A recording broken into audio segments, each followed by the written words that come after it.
Thanks for having me, guys. I'm David Thigpen from North Carolina. It's going to slow down a little bit. I talk a little slower, but stay with me. I try to probably think a little slower than most of you too, but I'll try to help you out with some of this. She had left off, eligible applicants. I'm really going to talk more about the actual project side and what happens there. A project side, the grants are generally going to be for your smaller projects. They're not going to be for your large scale projects most of the time. The grants are 25% of eligible project costs. So if you've got a $80,000 small solar project, you can apply for a $20,000 grant.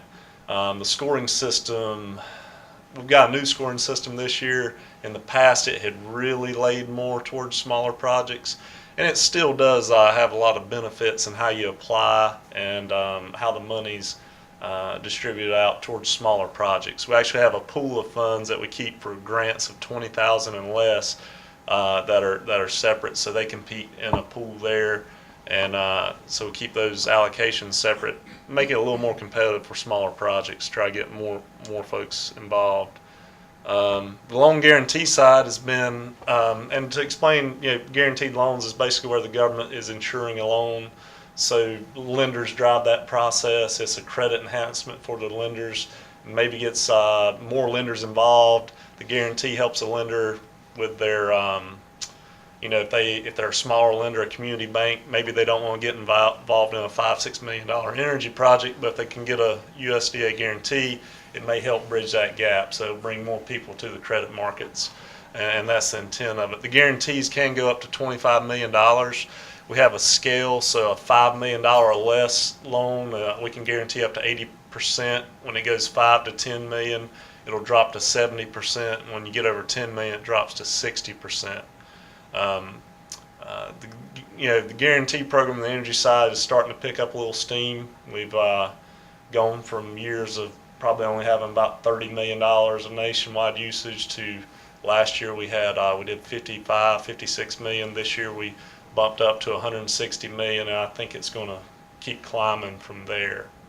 So there's a lot more usage. I'm going to talk a little bit. So I'm in North Carolina, and solar has been a big boom there recently. We have a state tax credit, and you can couple that in some structures with the federal tax credit and bring a lot of equity into the deals. So in our state, we did your charts are going to be real messed up when you look at how the money was distributed. We did 150 million basically of the 160 million of the loan guarantee program in North Carolina, and most of that was on utility scale solar projects, 2 to 5 megawatts. We did a few that were larger than that, and how it's working there is we're guaranteeing the permanent debt. So we're not involved during the construction process. We're working with the permanent lenders on takeout financing. So what happens a lot of times, you'll have developers come in, they'll set up,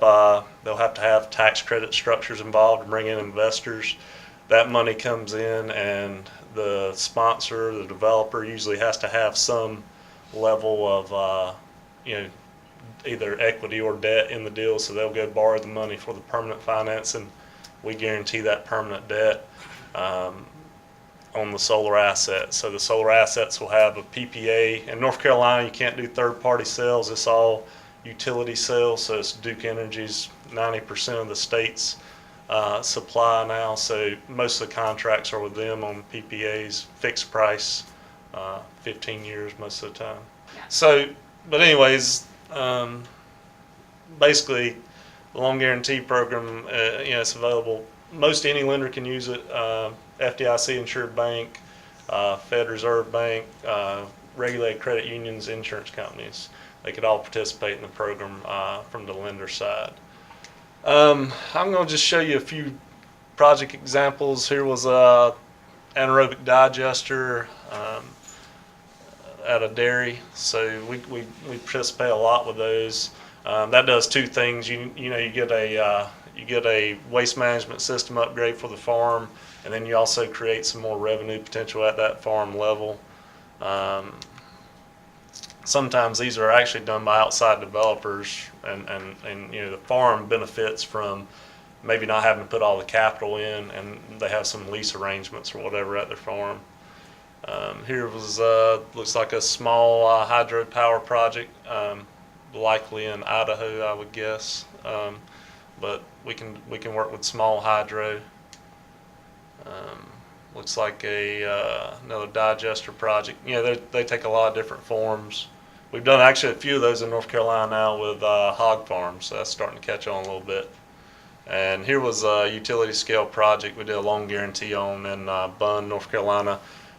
So for the farmers, and landowners in North Carolina, you can either lease the land and get pretty good rates, anywhere from $700 to $1,000 an acre, which is way over what you would probably be leasing the land for at this point.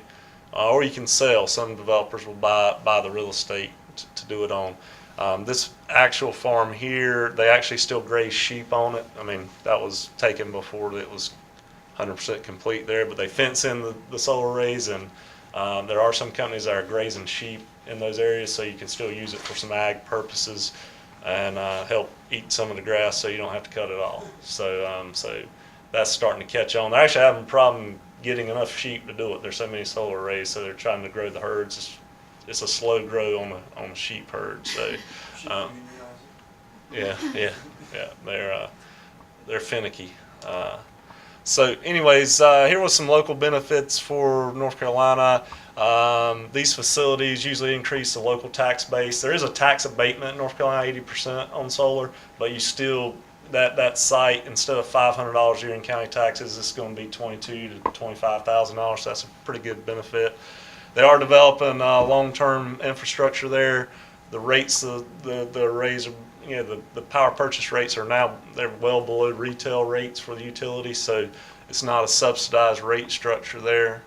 And then I mentioned, the livestock can still graze in the areas, and there's actually a company doing that, Sun Raised Farms or what have you. You can look them up on the internet.